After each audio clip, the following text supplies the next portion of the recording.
네, 오늘 말씀 제목은 하나님을 경외하는 삶이라는 말씀 제목으로 함께 나누고자 합니다. 저는요 책을 굉장히 좋아합니다.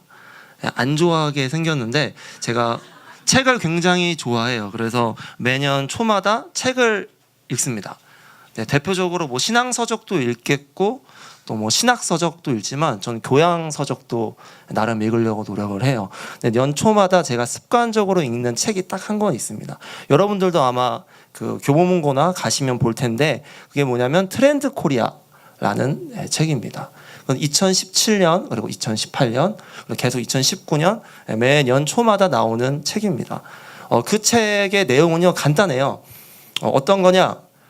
이 2017년에 한국에서의 트렌드가 뭔가 그리고 그거에 대해서 어떻게 접근할 것인가 라는 것을 뭐 연구하고 그리고 방법적으로 통계를 내려가지고 제시하는 책입니다. 2017년에 대표적으로 유명했던 게 여러분이 잘 알고 계시는 한 번뿐인 인생 즐기자. 어떤 뭐냐면 욜로. 알고 계시죠? 욜로 문화가 있고요. 또 뭐가 있냐? 여러분들이 굉장히 잘 아는 건데 혼자 밥 먹는 사람들이 유행이 돼가지고 뭐라 그러죠? 혼밥족. 이것도 2017년 트렌드 코리아에 나왔습니다. 또 어떤 거 있죠? 여러분 건강한 음식 먹읍시다. 건강한 음식 열심히 먹고 웰빙. 웰빙도 트렌드 코리아에서 먼저 이야기한 겁니다. 2018년 트렌드 코리아에서 여러 가지를 제시를 하고 있어요. 그 중에 대표적인 게 요즘 뜨고 있는데 작은 것에 기쁜 만족감을 느끼자 해가지고 소확행이라는 굉장히 신기한 소확행 이야기를 많이 하죠. 그리고 요즘 직장인들이 야근을 많이 하기 때문에 워라벨 해가지고 일하는 것과 여가 생활을 균형을 맞추자라는 것도 나오고 있습니다. 제가 이 책을 읽다가요 한 가지 이렇게 집중해서 보는 용어가 있었어요. 그게 뭐냐면 2017년도에 나온 용어입니다. 관태기라는 겁니다. 관태기가 뭘까요? 관계의 관계가 아니라 관계와 권태기를 합성한 겁니다. 그러면 내가 지금 맺고 있는 관계와 그리고 기존의 새로운 관계를 맺기 싫어가지고 그 상태가 이미 권태기로 넘어간 상태라고 하죠. 2017년도에는 그러한 관계가 굉장히 집중이 많이 됐어요. 혼밥족도 그러한 일종이죠. 근데 이게 2018년 되면서 약간 변형이 생겼습니다. 관계 구조 조정처럼 혼자 있는 건 좋은데 외로운 거야. 외로움이 있기 때문에 그것을 바꾸도록 시도한 게 있어요. 그게 뭐냐? 가성비를 따지게 됐습니다. 관계 안에서. 가성비를 어떻게 따지냐? 저는 여자친구가 있습니다. 여자친구가 있는데 여자친구한테 에너지를 소비하려면 저는 엄청난 에너지를 소비해야 돼요. 말 한마디 잘못하면 잡아가지고 가는 게 굉장히 마음이 어려워요. 그래서 말 하나하나 조심을 해야 돼서 이 말 지금 뭐라 그랬어? 이게 제일 저는 무서워요. 뭐라 그랬어 라고 하면 그냥 잘못했어 하면 그게 또 나오면 뭐가 잘못했는데 그래서 나는 너를 사랑하고 너를 축복하고 해도 이게 안 먹히더라고요. 근데 그런 것처럼 많은 에너지를 쏘는 만큼 제가 힘들기도 하죠.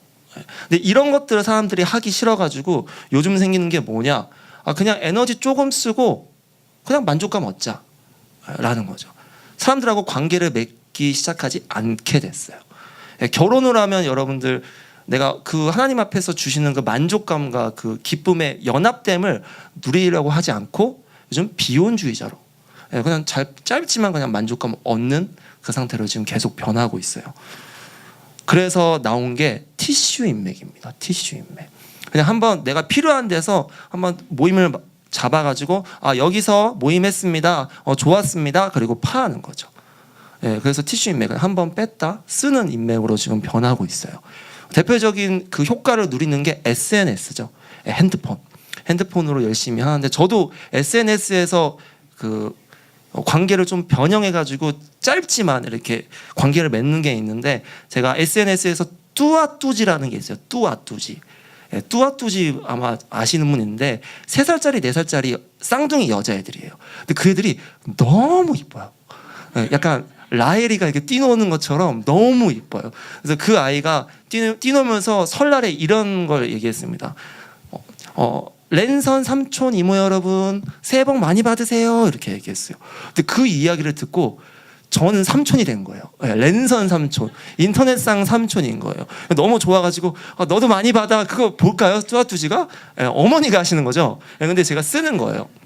이렇게 요즘 변화가 굉장히 심한 추세에 가고 있습니다. 쉽게 얘기하면 이런 세계가 지금 티슈 인맥 개인주의로 변하고 있는 거죠. 그럼 이러한 일이 왜 일어날까요? 한번 고민을 해보셔야 됩니다.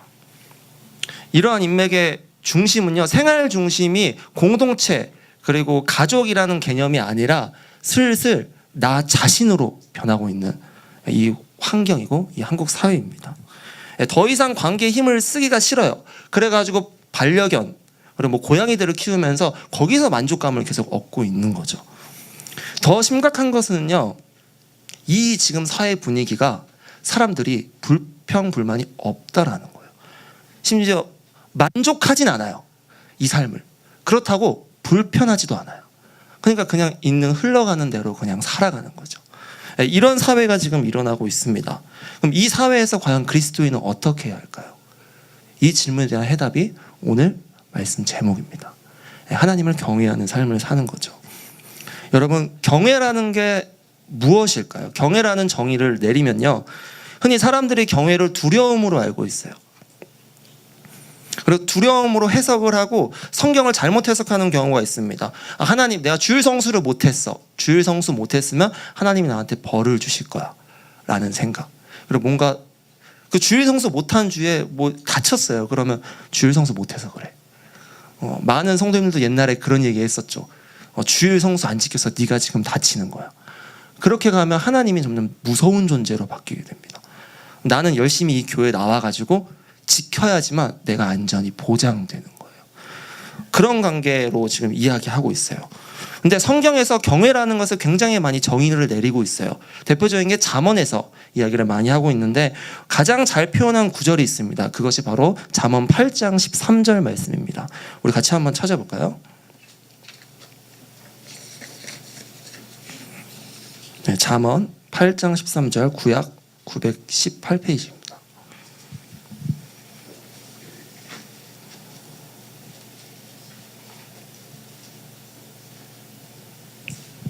같이 한번 합독하시겠습니다. 시작. 여호와를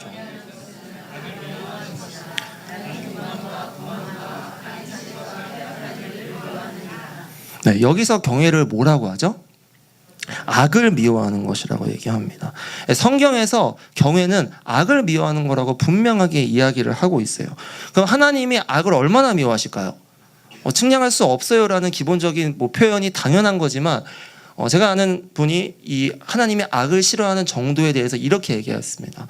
하나님이 우리를 사랑하시는 만큼 악을 싫어한다. 굉장히 마음에 와닿죠. 우리를 측량 없이 사랑하시기 때문에 측량 없이 그 죄도 싫어하신다라는 거예요. 근데 악을 사랑하는 경우가 굉장히 많습니다. 우리는 악을 싫어한다고 실제로 이야기하고 다녀요. 악을 싫습니다. 난 하나님 앞에 바로 서야 합니다. 그러나 현실은 내 내면을 자세하게 보면요, 악을 사랑하고 있어요. 저도 그렇고요. 모든 인간이 죄성이 그렇게 됐어요. 우리가 타락함으로 인하여서. 나 중심으로 세상이 돌아가는 가운데 하나님은 말씀하십니다. 오늘 이 경외라는 것은 하나님 중심으로 살아가라고 이야기하고 있는 겁니다. 오늘 삶의 목표가 오로지 나 중심으로 돌아가는 삶을 사는 인물이 성경 본문에 나와요. 그게 바로 오늘 모세라는 인물입니다. 모세에게 하나님께서 말씀하시는 이 핵심 본문의 포인트는 결국 나를 경외하라 라는 이야기예요. 하나님을 신경 쓰라는 거예요. 너 다른 거 신경 쓰지 말고 하나님 좀 신경 써. 너 신경 쓰지 말고 하나님 좀 신경 써 라고 이야기합니다. 그러면 하나님을 경외하는 삶에 대해서 어떻게 우리가 나아가야 할지 제가 3단계에 걸쳐서 말씀을 나누고자 합니다. 오늘 본문에 보면 모세는 지금 몇 살이냐면 80세입니다. 80세. 80세면 굉장히 나이가 있으신 상태죠. 왕자였다가 쫓겨나서 지금 양떼를 치고 있었어요. 미디안 우리 장인어른 밑에서 양을 열심히 치고 있었어요. 근데 이 삶이요, 만족하진 않아요. 근데 싫지도 않은 그 상태로 계속 살아가고 있는 겁니다. 예전과 변함없이 오늘도 양떼 치기 시작했어요. 양떼를 열심히 치고 하다가 양떼들이 먹이가 있으면, 이스라엘 가보시면 광야가 있으면, 광야가 우리가 흔히 보는 광야들이잖아요. 조금만 더 가면요, 초원이 굉장히 넓게 있습니다. 이스라엘 실제로 가시면 초원이 굉장히 많다는 걸 느껴요. 그때마다 보는 게 뭐냐면 양떼들이 움직여요. 다 이거 뜯어먹고 이렇게 움직입니다. 그렇게 계속 진행해서 이 목자인 모세는 그냥 진행해서 쭉쭉 가고 있었어요. 그러다가 어디에 도착하냐? 호렙산에 도착합니다. 우리는 모세가 호렙산에 도착한 게 굉장한 사건이라고 생각을 하는데, 우리는 지금 3자 입장이잖아요. 모세의 입장을 보시고 우리가 판단을 해보셔야 돼요. 모세는요, 호렙산을 안 갔을까요? 40년 동안 굉장히 많이 왔다 갔다 했어요. 그러니까 일상적인 일인 거예요. 우리는 특별하게 생각할 수 있지만 왔다 갔다 해요. 근데 모세가 어떤 거냐? 그냥 이마트 가는 거, 우리가 뭐 홈플러스 가는 거, 그리고 애들 데리고 어디 놀러 가는 거랑 똑같은 개념이었어요. 똑같은 개념으로 놀러 가다가 그때 떨기나무가 불타고 있는 거예요. 근데 이것도 잊지 말아셔야 되는 게, 떨기나무는 사실 나무가 아닙니다. 떨기나무는 가시덤불이에요. 근데 이 가시덤불의 특이한 점이, 내가 내려져서 가만히 냅두면요, 이게 스스로 타요. 왜 스스로 탈까요? 열기 때문에. 땅의 열기 때문에 스스로 타는 거예요. 스스로 타가지고, 근데 물론 이제 불처럼 확 타는 게 아니라 연기가 나겠죠. 연기가 나면서 타는데, 아마 모세도 많이 봤을 거예요. 날씨가 덥구나 하니까 타는 거 봤을 거예요. 근데 여기서 타는 게 어떻게 타냐? 그냥 활활 타고 있는 거죠. 활활 타고 있는데 그게 타지나요? 안 타진 상태로 있는 겁니다. 이때 모세는 3절에 이렇게 이야기합니다. 우리 같이 한번 3절 읽어보겠습니다. 시작. 이에 모세가 이르되 내가 돌이켜 와서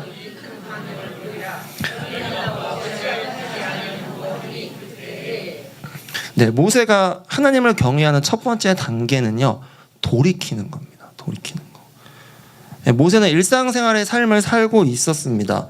인생의 굴곡 없이 그냥 평탄하게, 굴곡은 지나갔죠. 40년이 지났으니까 평탄하게 살고 있는데 처음 보는 현상을 본 거예요. 지금까지 보지 못한, 내 기준에서 한 번도 보지 못한 현상이 일어난 거예요. 여러분, 일방적인 삶, 우리 삶도 똑같습니다. 내 삶의 일상적인 삶을 살고 있는데 여러분, 문제가 많으시죠? 문제가 굉장히 많습니다. 근데 문제 없이 평탄하신 분도 분명히 여기에 있습니다. 전 괜찮아요 라고 이야기하는 거죠. 많은 그리스도인들은 실제로 문제가 많습니다. 근데 제가 아는 분도 그렇고 저도 그렇고 애들한테 항상 이야기하는 게, 여러분 삶에 문제가 없다면 문제가 없는 게 그게 바로 문제입니다. 문제가 없는 게 문제예요. 사단이 여러분들을 그냥 그대로 둘 만큼 괜찮은 거예요. 그러니까 냅둬, 너는 문제 없어, 너는 잘 살아야 돼, 이렇게 냅두는 거예요. 그렇기 때문에 심지어 사단도 위협이 안 돼요. 그냥 냅두자, 잘 살아, 그래, 좋은 일 있어, 이렇게 얘기하는 거죠. 모세도 문제가 전혀 없었어요. 그저 평탄하게 살아가고, 자신이 새로운 경험을 했을 때, 그때 사람들은 이런 거 있죠. 제가 여기 분당 야탑에 왔다 갔다 하면 굉장히 많은 이벤트를 많이 하더라고요. 가끔 막 마술 같은 거 하면 너무 신기해가지고 이렇게 돌이켜 보는 경우도 있지만, 그냥 되게 특이한 거 하네? 훌쩍 그냥 가는 경우도 많아요. 모세도 아마 그럴 수 있는 확률이 많았어요. 근데 여기에서 하나님의 초자연적인 역사가 모세의 시선을 돌이키게 만들었습니다. 여러분들에게 특별한 일이 일어날 수 있어요. 실제로 삶에서 내 아는 지인이 암에 걸렸다든지, 내가 힘든 일이 있어, 아니면 경품에 당첨됐어, 아니면 뭐 별거 아니더라도 교통사고 났어. 이럴 때 한번 고민해 보시기 바랍니다. 그 시기가 하나님께서 우리 가운데 돌이키라는 신호일 수 있습니다. 그 시기를 우리가 바라보며 나아가야 됩니다. 요한 웨슬리라는 분 아시죠?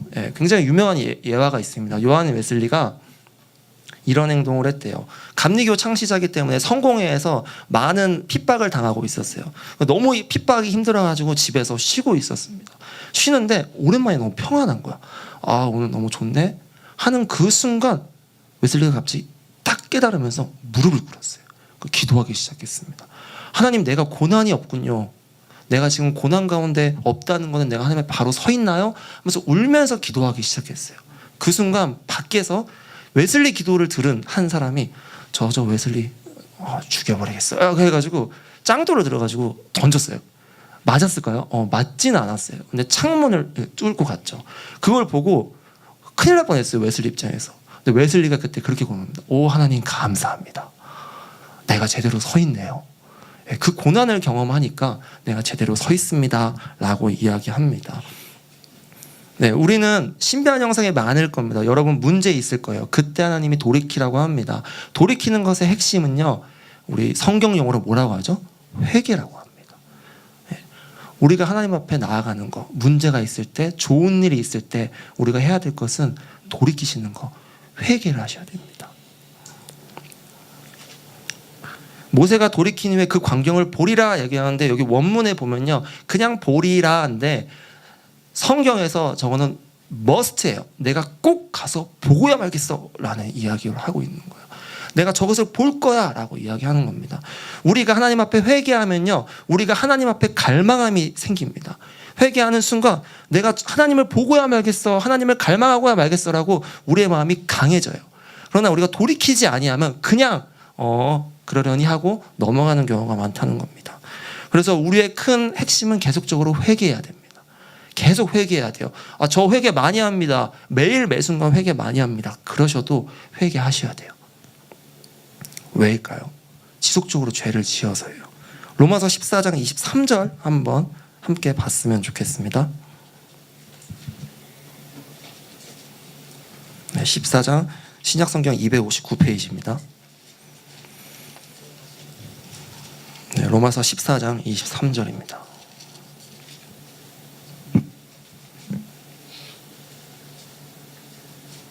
네, 같이 한번 합독하시겠습니다.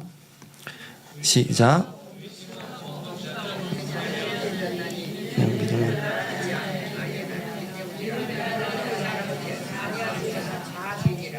네, 우리의 삶이 믿음에 따라 하지 않는 것은 다 죄라고 이야기하고 있습니다.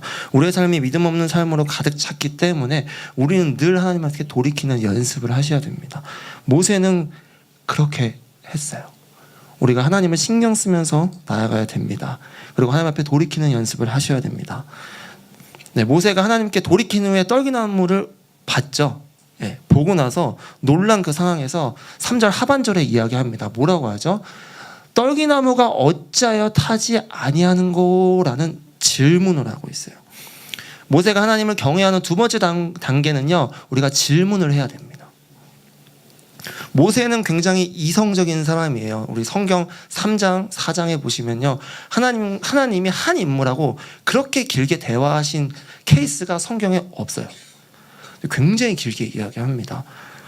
근데 모세는 너무 이성적이기 때문에 논리적으로 뭐하냐? 질문해요. 그래서 안 될 것 같아요. 그래서 안 될 것 같아요. 근데 하나님은 그때에도 논리적으로 계속 설명을 해주시고 계십니다. 우리는 이해가 되지 않을 때 하나님한테 질문하는 것에 대해서 좀 무서워하는 경향이 있는데, 믿음 없는 것 이렇게 생각을 하는 거죠. 근데 질문하는 것이 굉장히 좋아요. 모세는 그 질문을 통해서 추진력을 얻어서 고했습니다. 근데 우리는 그 질문하는 것에 익숙해져야 됩니다. 제가 떨기나무 붙었을 때 지금 하나님한테 물어본 게 아니에요. 저 말씀 구절 보면 혼자 질문하는 거예요. 그러니까 얼마나 질문을 많이 했으면 보자마자 떨기나무가 어째요 터지 아니하지? 이렇게 혼자 질문하는 거예요. 누가 물어보지도 않았어요. 혼자 질문하니까 하나님이 동시에 그걸 듣고 반응을 해주고 계십니다. 우리가 하나님한테 질문하는 연습을 해야 되는데, 저는 이런 질문에 대해서 굉장히 훈련을 하나님 많이 시키셨어요. 한 선교사님이 저한테 100만 불짜리 질문에 대해서 알려줬습니다. 이 질문은 모든 신앙 삶 가운데 우리가 유익이 되는 거래요. 그게 뭐냐? 하나님, 이 상황을 통해 무엇을 배우길 원하십니까? 라는 질문을 하래요. 모세의 질문은 자신이 보지 못한 것에 대한 호기심이 있었죠. 하나님, 무엇을 통해 배우기 원하십니까? 배운다는 거, 우리가 배우지 않는 것이 바로 교만입니다. 교만의 정의를 내릴 때 높이 서는 거 다른 것도 있지만 배우려고 하지 않는 것도 교만의 가장 큰 일종이죠. 저는 상담을 굉장히 많이 합니다. 중고등학교에 상담을 하는데 그때마다 저는 아이들 가르치러 갔었어요. 옛날에는 너가 잘못해서 그래. 정재가 내가 너 생각해서 그래. 내가 널 기도하니까 너가 별로더라. 이렇게 막 이렇게 얘기를 했어요. 하나님께 돌아와. 너 지금 죄야. 이렇게 얘기하니까 그 친구는 돌아오지 않고 그 친구는 떠나더라고요. 제가 그때 좀 상처를 받아서 왜 그럴까 하는데 이유가 뭐냐, 제가 가르치려고 했어요.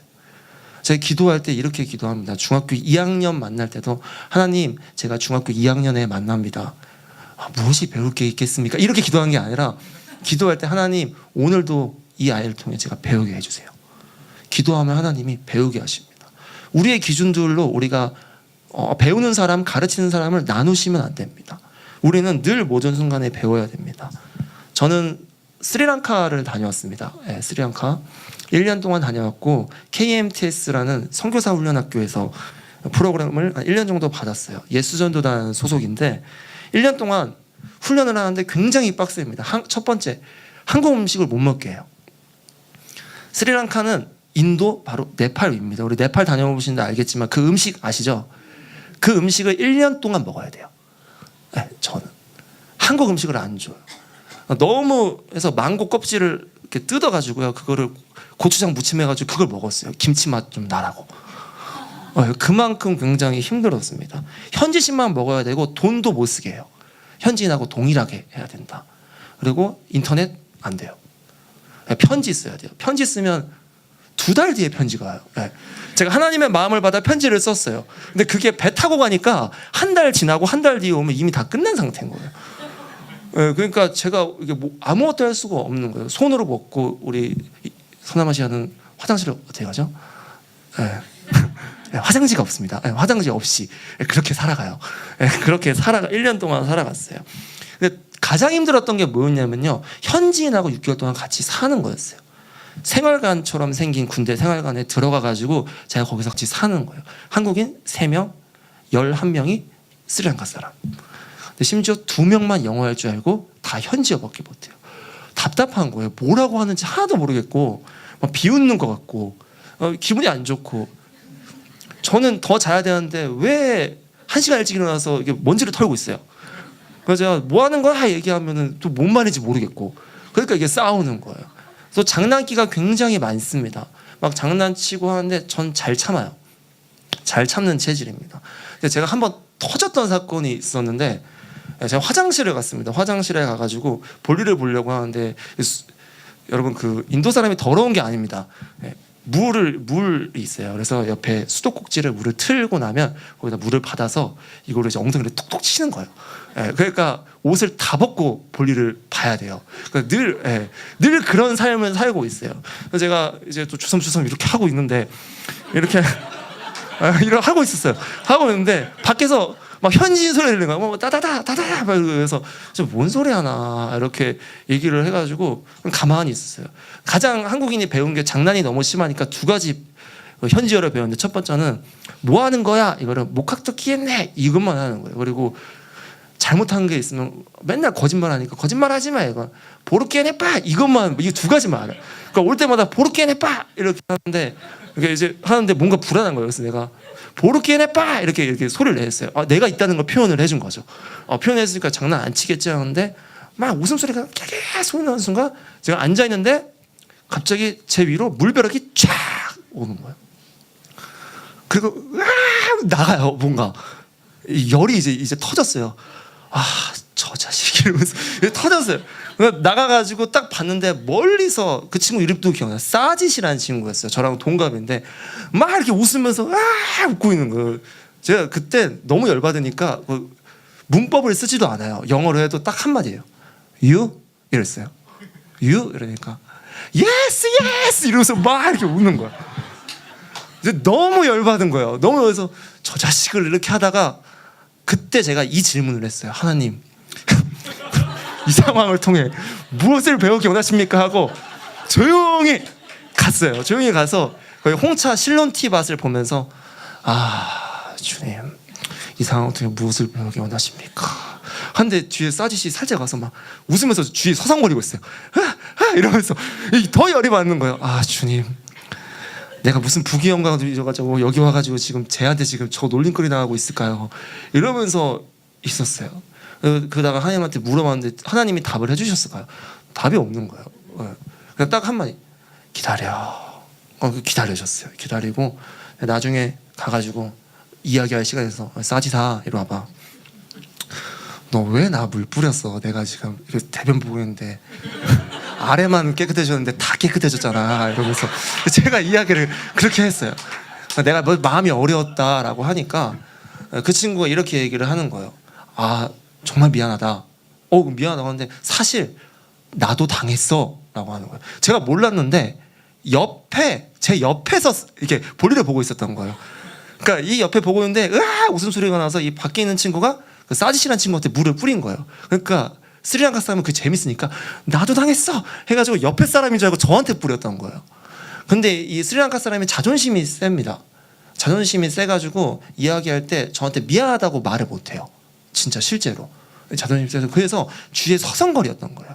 서성거리게. 근데 저는 저 자식 나 놀리려고 왔어. 제가 이런 생각을 하고 있었죠. 그때 하나님이 저한테 깨닫게 해주신 것은 다름이 아니라, 승민아, 너가 스리랑카 사람을 어떻게 생각하고 있니? 너 선교사로 왔다며. 너 고작 물 맞은 것 때문에. 이렇게 하니까 제가 깨지게 됐습니다. 이 질문을 많이 하셔야 돼요. 그 질문을 많이 하면 여러분들 가운데 하나님께서 좋은 것들을 주시는 경우가 굉장히 많이 있습니다. 우리는 하나님 앞에 모든 상황을 질문하는 연습을 계속해서 하셔야 돼요. 예수님의 제자 도마 아시죠? 도마는 절대로 하나님한테 질문을 안 한 사람이 아니었죠. 질문 막 하죠. 막 예수님이 부활하셨다는데도 믿질 않아요. 근데 여러분, 그 도마라는 영화, 바이블 영화 보셨습니까? 그 도마가 어떻게 나타나냐? 믿음 없는 도마가 아니라 나는 논리적으로 직접 확인해야지 하나님을 믿을 수 있다는 확신을 보여주고 있어요. 믿음이 없으면 아니라. 그가 그 논리적인 질문들을 계속하고 예수님께서 그걸 보여주셨을 때 그 친구는 어디까지 갔냐? 인도까지, 남인도까지 선교 가서 거기서 순교를 하게 됩니다. 그래서 인도 가면 남인도만 깨끗해요. 북인도는 힌두교라서 굉장히 더러운데 남쪽은 기독교가 굉장히 많습니다. 이게 다 도마의 영향이에요. 우리는 하나님한테 질문하는 연습을 계속해서 하셔야 됩니다. 또 세 번째는요, 모세가 질문하는 그 순간에 하나님이 모세를 부르십니다. 모세야 모세야 이렇게 부르세요. 그리고 그에게 한마디를 하십니다. 그게 바로 5절입니다. 우리 같이 한번 5절 읽어보겠습니다. 시작. 하나님이 이르시되 이리로 가까이 오지 말라. 내가 선 것은 거룩한 땅이니 내 발에서 신을 벗으라. 하나님의 경외하는 삶의 세 번째 단계, 마지막은요, 바로 신을 벗는 겁니다. 우리가 하나님께 질문하면서 나아갈 때 우리가 분별하지 못하는 게 있어요. 질문했는데 이게 하나님의 말인지 내 생각인지 헷갈리고 분별이 안 됩니다. 이때 우리가 어떤 것이 필요하냐? 신발을 벗는 연습을 해야 됩니다. 하나님이 질문했을 때 하나님이 오자마자 너에게 뭐 명령을 하신 게 아니라 신부터 벗으라 그래요. 근데 고대 근동 사람들이 신을 다 신고 다녀요. 근데 신을 벗고 다니는 사람이 딱 한 사람이 있습니다. 그게 누구냐? 노예. 노예들은 신발을 벗고 다녀요. 권리가 없어요. 그들에게는 어떤 표현을 할 수도 없고 그냥 주인이 시키는 대로 해야 되는 겁니다. 하나님께서도 지금 말씀하시는 거예요. 너가 지금 신을 벗는 거는 모세, 너가 생각했던 너의 생각, 논리, 경험들 모든 것을 다 내려놔 라고 이야기하는 겁니다. 그 권리들 한번 포기해 라고 이야기하는 겁니다. 어떤 경험이 있을까요? 애굽에서 했었던 경험들, 그리고 명예, 감정, 또 사랑하는 사람, 심지어 하나님은 권리 포기할 때 신을 벗으라고 할 때 어떤 걸 하냐? 자기 자신의 권리를 내려놓으라고 하십니다. 내가 나한테 지금 질문하려면 너가 올바르게 응답하려면 너의 권리를 내려놔. 너가 신고 있는 신발 내려놔. 너가 하나님의 종이 되거라 라고 이야기하고 계시는 겁니다. 우리들이 가장 권리를 포기하지 못하는 영역이 있어요. 그게 뭐냐? 여러분 부모님 많이 계시죠? 자녀들에 대해서 권리를 포기하지 못해요. 저는 굉장히 사역자이기 때문에, 교육자이기 때문에 상처를 받은 적이 한 번 있습니다. 제가 아는 분이 어떤 애가 중학교 애가 선교사를 되겠다라고 이야기를 했어요. 제 옆에 있는 집사님이 너무 좋다고 하나님의 나라를 위해서 사용하겠다고 막 이래서 너무 좋아하시는 거예요. 근데 그 옆에 있던 자기 아들이 나도 선교사하기로 헌신했다고. 그러니까 옆에 있는 집사님이 넌 왜 그래? 이렇게 가요. 여기서 하나님의 영광이라고 했는데 자기 자식이 그러니까 너 왜 그 힘든 길을 가려고 하니? 한 번 더 생각해봐. 하나님이 다른 걸로 해주실 수 있어 라고 이야기를 변형해서 이야기를 해요. 제가 충격을 먹었어요. 그럼 저는 뭐 어떻게 되는 거죠? 그러니까 굉장히 이게 기분이 이게 안 좋은 거예요. 그 옆에 제가 있었는데도 그런 얘기를 하니까. 그러니까 이런 권리가 굉장히 많이 있어요. 최근에 그 미국 교계에 가장 영향력 있는 인물이 팀 켈러 목사님입니다. 그 팀 켈러 목사님의 내가 만든 신이라는 책에서 아브라함에게 이삭이 내려놓아야 될 권리, 포기해야 될 그 영역이라고 이야기를 하고 있어요. 이삭은 하나님이 주셨죠. 근데 그것을 포기해야 된대요. 근데 이렇게 이야기하고 있습니다. 그게 바로 우상숭배라고 이야기합니다. 이삭을. 그때 이렇게 이야기하고 있습니다. 여기에 우리가 우상숭배에서 돌이킬 수 있는 실제적 해답이 있다. 보유하는 게 영적으로 안전하지 못한 우리 삶에 이삭을 제물로 바쳐야 한다. 거기에 악착같이 매달려 노예가 되지 않을 방도를 찾아야 된다 라고 이야기를 하고 있어요. 우리가 자녀들을 하나님 앞에 놓지 못하면요, 우리는 그 자녀의 노예가 됩니다. 저희 어머니가 그런 얘기를 하셨어요. 승미야, 난 너 내려놨어 얘기를 해요. 하나님 앞에 내려놨어. 제가 선교 갈 때 제가 한 달 갔다 오자마자 한 달 열심히 갔다 오고 그 나라에서 밥을 다 맛있게 해주셔가지고 먹고 있는데 잘 지냈어? 근데 엄마, 내가 하나님께 은혜를 받아서 1년 동안 나가야 될 것 같아. 첫 끼 때 그렇게. 그러니까 어머니가 너무 당황한 거예요.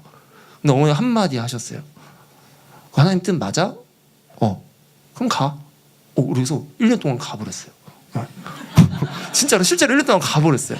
그래서 훈련을 받는데 어머니가 최근에 저한테 말씀을 하나 하셨어요. 승민아, 내가 너를 포기했는 줄 알았는데 기도하니까 이제 결혼 준비도 하고 이러니까 내가 널 포기 못하고 있더라. 하나님 앞에 미안하다 하면서 우시는 거예요. 제가 그때 느꼈던 거는 아무리 신앙이 좋은 사람이고 아무리 열심히 기도해도요, 권리 포기하는 건 굉장히 어렵습니다. 특히 자녀들은 더더욱 어렵습니다. 우리가 하나님 앞에 포기하셔야 됩니다. 권리를. 돈을 포기하셔야 됩니다. 포기 안 하시면 돈의 노예가 됩니다. 여러분, 자녀들 포기하셔야 됩니다. 그 포기하라는 게 그 포기가 아닙니다. 여러분, 이해를 잘못하시면 안 되는데, 내버려 두라는 게 아니라 하나님 앞에 우리의 권리를 내려드려야 됩니다. 그리고 내 자신, 내 생각들을 내려놓아야 됩니다. 하나님은 저에게 권리 포기하는 연습을 굉장히 또 많이 하셨는데, 대표적인 게 전 재정에 대해서 훈련을 많이 시키셨어요. 재정에 대해서 다양한 훈련들을 시키고 현재도 시키시고 계세요.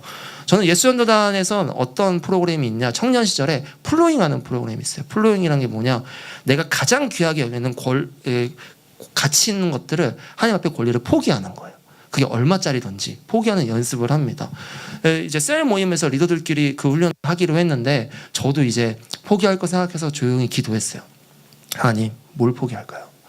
뭘 포기할까요?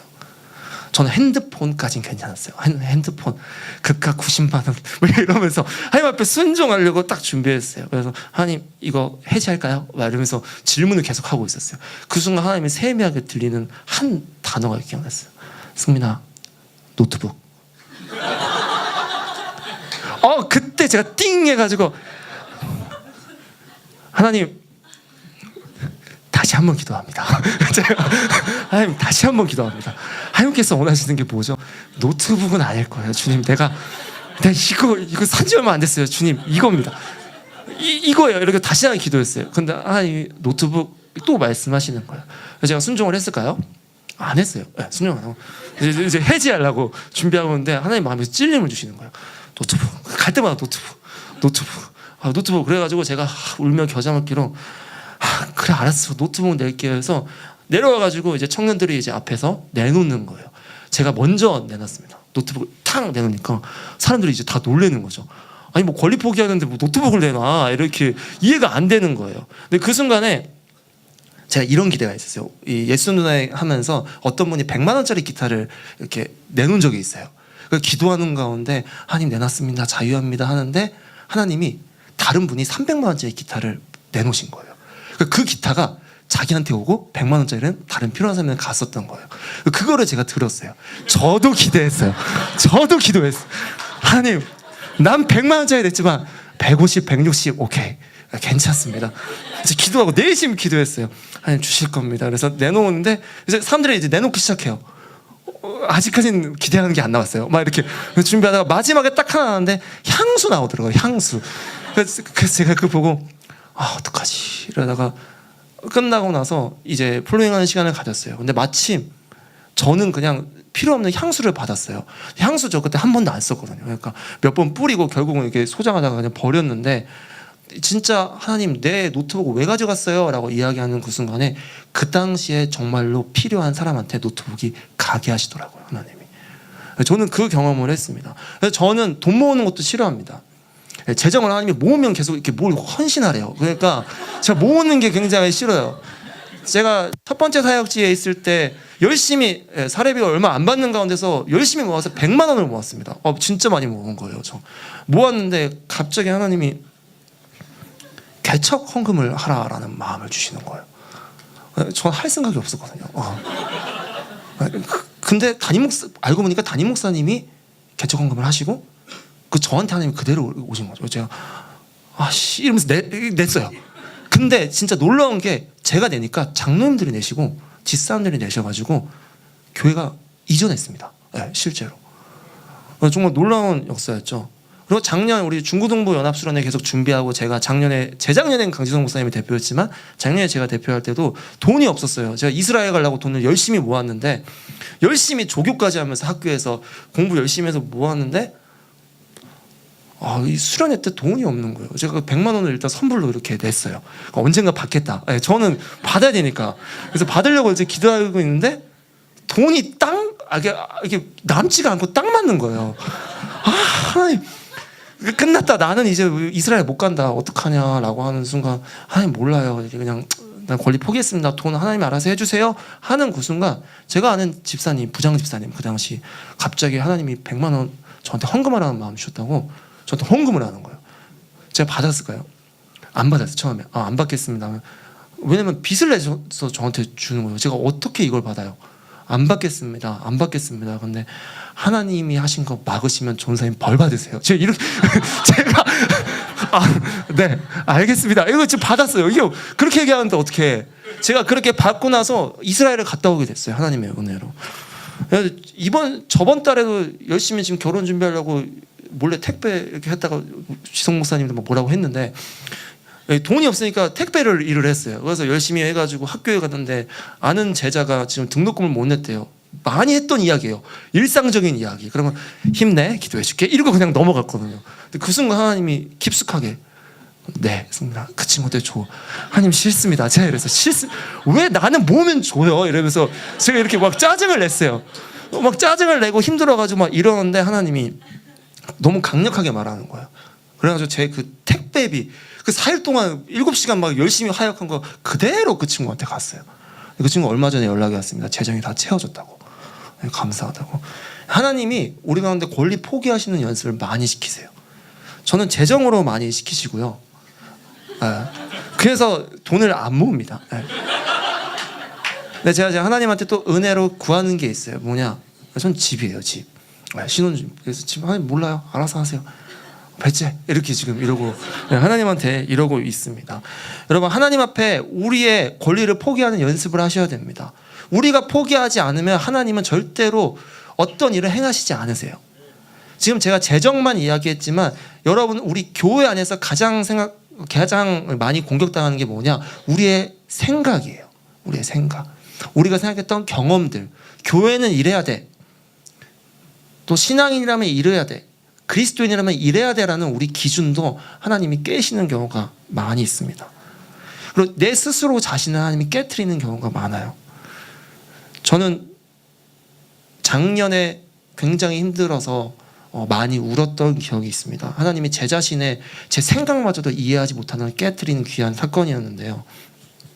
작년 4월에 중학교 때 함께 양육했던 제 제자가 하늘나라로 가는 일이 있었습니다. 뇌출혈로 갑자기 일어나서 사망을 하게 된 거죠.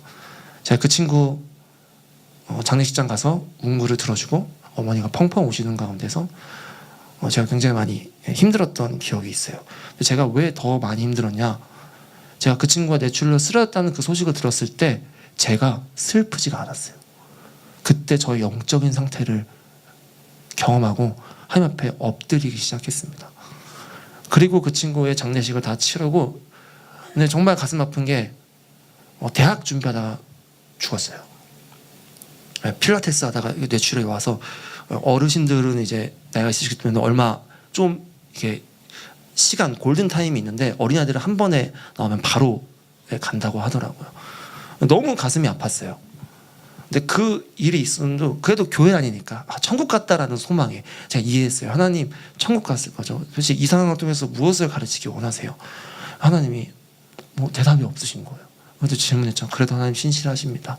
근데 그 일이 있고 바로 3주 뒤에 한 사건이 일어났습니다.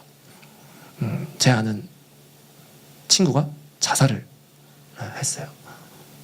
근데 교회 다니는 친구인데 이 친구는 정말로 이해가 되지가 않았어요. 제가 하나님한테 교회 안 다니겠다, 사역 안 하겠다라고 막 몇 달째 뻗팅겼었어요. 그때 이 친구가 저랑 선교지에서 만났던 친구였는데요. 선교지에서 만나가지고 같이 선교사 훈련 1년을 받자라고 했지만 부모님이 반대를 했어요. 피아노 전공했던 친구인데 반대해서 네가 무슨 선교사냐, 아직 때가 아니다, 조금 더 공부하고 나중에 나가라. 그래서 그 친구가 열심히 교회 생활을 하고 있는데 이 친구가 수요예배 반주하러 갔다가 수요예배 반주하고 안녕 하고 지나가다가 음주 운전차가 그 친구를 박은 거예요. 박았는데 죽진 않았는데 뇌가 다쳐버린 거예요. 그래서 뇌의 지능이 어린아이 지능으로 쭉 내려가게 된 거죠. 제가 만나러 갔어요. 대구인데 만나러 가가지고 그 친구를 보는데 저를 기억을 하기는 해요. 어떻게 기억하냐? 선교지, 스리랑카, 승민이, 이거밖에 기억을 못해요. 말도 어느라고 못해요. 의사가 얘기합니다. 뇌 다친 거는 어떻게 할 수가 없대요. 제가 그때 너무 가슴이 아팠어요. 근데 이 친구가 한 5년 6년 지나니까 저한테 연락이 와요. 승민아 잘 지내? 좀 괜찮아진 것 같아요. 내가. 근데 승민아 너 나랑 한번 사귀어보지 않을래? 이렇게 연락이 오는 거죠. 이상한 거예요. 그래서 일단은 나중에 다 낳고 뭐 사귀던가 하자 이러면서 이렇게 보냈어요. 근데 알고 보니까 어떤 거였냐면 이 친구가 지능이 조금씩 올라가니까 자신의 외모에 대해서 생각으로 이성에 대해 관심이 들기 시작한 거야. 조금씩 회복이 되니까. 그러니까 저뿐만 아니라 다 돌렸더라고요. 다 괜찮지 않을래? 이렇게 돌다 보니까 외모에 대해서 이제 자기 비하를 하는 거예요. 올라옵니다. 하나님은 왜 나한테 교통사고 나게 하셔서. 그래서 계속 올라오는 거예요. 보니까 마음이 아픈 거죠. 제가 어떻게 해야 될까 하다가 이 친구가 어떤 남자애가 너 외모 별로야 라고 이야기를 하게 됐어요. 그 이야기를 듣고 충격을 먹어서 집이 18층인데 18층에서 어머니가 쓰레기 버리러 가고 아버지가 TV 보는 사이에 창문을 열어가지고 우와 뚝 떨어져 자살을 해버린 거예요. 제가 그때 하나님한테 원망했어요. 하나님 얘 사고 안 났으면요 선교사 꿈이었던 얘예요. 다른 게 아니라요. 선교사 가려고 했는데 왜 그래요? 라고 제가 하나님한테 따지면서 사역 안 해 이러면서 막 따졌어요. 그리고 지금 제가 이해될까요? 지금도 사실 이해가 안 돼요.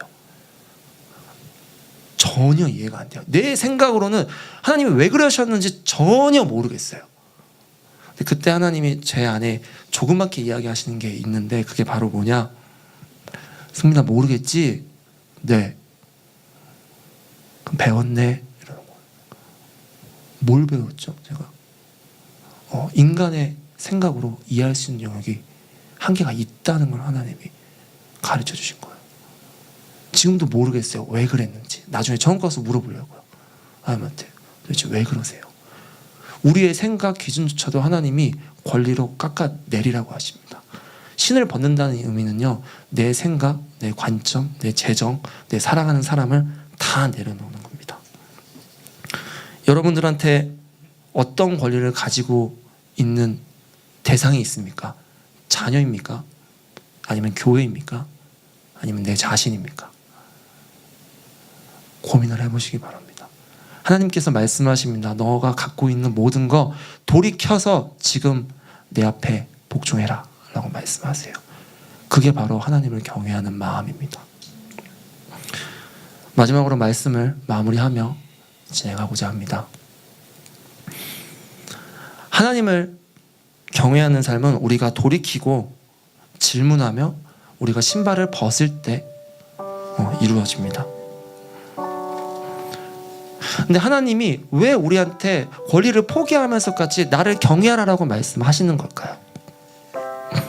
그 이유는요, 그게 사랑의 표현이기 때문이에요. 하나님의 말씀에 신을 벗었던 모세처럼 맨발로 신을 벗고 산을 올라간 한 인물이 있습니다. 그게 누굴까요? 예수님. 예수님은 노예처럼 신발을 벗으시고 그 갈보리를 올라가셨어요. 내 생각, 내 어떤 관점, 심지어 하나님만 바라보면서 하나님만 경외하고 계속 올라갔어요. 하나님께서 여러분들 가운데 지금 권리 포기에 네 신발 벗어 라고 이야기하는 첫 번째는요, 뭐냐, 하나님의 어두운 마음, 하나님이 우리 사랑하는 마음 말고요, 하나님이 아파하시는 마음을 우리 가운데 공유하려고 하고 계시는 겁니다. 우리가 무엇을 사랑하는지 한번 고민하셨으면 좋겠어요. 어떤 권리를 바라보고 우리가 정말 예수님을 사랑하는지, 내가 주인 삼아서 내가 다른 것만 바라보며 나아갔는지 우리가 고민하셨으면 좋겠습니다. 그리고 하나님을 경외하는 삶을 살기로 오늘 이 시간 결단하시기를 바랍니다. 하나님께서는요, 권리 포기하면 말씀하십니다. 내가 너에게 나의 마음을 공유하겠다. 모세에게 이야기한 이유는 딱 하나예요. 내 자녀가, 우리 2장 앞절에 보면요, 하나님이 움직이는 이유가 뭐냐면 그들의 고통을 들었어요. 울부짖음을 들었어요. 들으니까 하나님이 움직였어요. 하나님의 아픈 마음을 모세한테, 모세야 내가 이거 아파, 제발 너가 움직여, 너 권리 포기해라 라고 이야기하고 계십니다. 여러분, 하나님 앞에 권리를 포기하는 여러분 되시기를 주님의 이름으로 축복합니다. 시간 같이 찬양하며 주님 앞에 나아갔으면 좋겠습니다. 내가 주인 삼은 함께 찬양하며, 하나님, 내가 가지고 있는, 내가 사랑했던 것들 다 내려놓고, 내 권리들 내려놓고 하나님 앞에 내가 믿음으로 나아가겠습니다 마음으로 우리 같이 찬양하며 주님 앞에 나아가기 원합니다. 내가 주인 삼은 모든 건 내려놓고 내 주 되신 주 앞에 나가, 내가 사랑했던 모든 건 내려놓고 주님만 사랑해. 우리 마음을 다해서 다시 한번 고백하기 원합니다. 내가 주인 삼은, 내가 주인 삼은 모든 건 내려놓고 내 주 되신 주 앞에 나가, 내가 사랑했던 모든 건 내려놓고 주님만 사랑해. 주 사랑, 주 사랑 거친 풍랑에도 깊은 바다처럼 나를 잠잠케 해. 주 사랑 내 영혼의 반석, 그 사랑 위에 서. 주 사랑 고백하기 원합니다. 주 사랑 거친 풍랑에도 깊은 바다처럼 나를 잠잠케 해. 주 사랑 내 영혼의 반석, 그 사랑 위에 서리. 이 시간 같이 한번 기도했으면 좋겠습니다. 제가 기억나는 한 가지가 있습니다. 제가 초등학교 5학년 때 어머니의 손을 잡고 교회를 가던 그 시절에 어머니가 교회 상처를 받으셔서 울면서 저에게 이런 말을 하셨어요. 승민아, 너는 나중에 저런 사람 되지 마 하면서 어머니가 눈물을 막 흘렸었습니다. 초등학교 5학년 때 일입니다. 저는 지금도 그 어머니의 눈물이 아직도 생각이 나요. 어머니가 오시는 거 보면 어머니도 힘들구나 라고 깨닫게 됩니다. 여러분, 하나님도 우리 가운데 너무 사랑한 나머지 좋은 모습만 그래 사랑스러워 내 딸아 내 아들아 하지만 한켠에 하나님께서 눈물을 흘리고 계십니다. 우리가 그것을 기억하시면서 하나님, 내가 주님 앞에 내가 주인 삼은 것들 내려놓고 내가 하나님만 사랑하겠습니다. 하나님 마음을 공유하겠습니다. 하나님을 바라보기 원합니다. 하나님 앞에서 우리의 마음을 드리기 원한답니다 라고 우리 주님 앞에 주여 요청하시길 기도하겠습니다. 주여, 하나님, 우리가 주님 앞에 예배하며 나아가기 원합니다. 하나님, 우리가 주님 앞에 어떤 것을 내려놓았습니까? 하나님, 아버지의 눈물이 있는 곳에 나의 마음이 있게 하여 주시옵소서. 아버지의 사랑이 있는 곳에 나의 마음이 있게 하여 주시옵소서. 내가 주인 삼았던 것들이 있습니까? 나의 권리를 포기하고 나의 신을 벗고 하나님 앞에 기쁨으로 나아가는 주님의 자녀가 될 수 있도록 내 마음을 역사하여 주시옵소서. 하나님, 그 사랑 위에 서고 그 사랑이 하나님을 바라보며 나아갈 때 우리의 사랑이 하나님 앞에 충만하게 되고 우리가 하나님 앞에 경외하며 나아갈 수 있는 하나님의 놀라운 시간이 될 수 있도록 우리를 역사하여 주시옵소서. 하나님, 우리가 주님 앞에 고백하는 모든 순간순간마다 주님이 가장 우선되고 주님이 이해되지 않더라도 우리가 주님을 이해하며 나아가려고 하는 것이 아니라 그저 하나님을 경외하면서 하나님께 시선을 두며 살아갈 수 있도록 주님께서 우리 마음을 역사해 주시옵소서. 하나님, 우리 마음에 공부한 것이 있습니까? 우리 마음에 권리를 포기하지 못한 것이 있습니까? 하나님, 다시 한번 주님을 1등으로 나의 주인으로 아버지 나를 바라보며 나아갈 수 있도록 주님께서 역사하시고 인도하여 주시옵소서. 하나님, 주님만 예배하며 주님을 찬양하며 나아가는 귀한 성도 될 수 있도록 인도하여 주시옵소서. 우리 같이 고백하겠습니다. 주 사랑, 주 사랑, 거친 풍랑에도 깊은 바다처럼 나를 잠잠케 해. 주 사랑, 내 영혼의 반석, 그 사랑 위에 서 주님 앞에 내가 서 있습니다. 주님 앞에 내가 서 있네. 주 앞에 내가 서 있네. 주는 거룩하신 주는 거룩하신 하나님, 그 앞에서 우리 목소리 높여 다시 한번 고백합니다. 주님 앞에 내가 서 있네. 주 앞에 내가 서 있네. 주는 거룩하신 하나님, 그 앞에서 있네. 우리 마지막 앞에 내가 서 있네. 주님 앞에 내가 서 있네. 주 앞에 내가 서 있네. 주는 거룩하신 하나님, 그 앞에서 있네.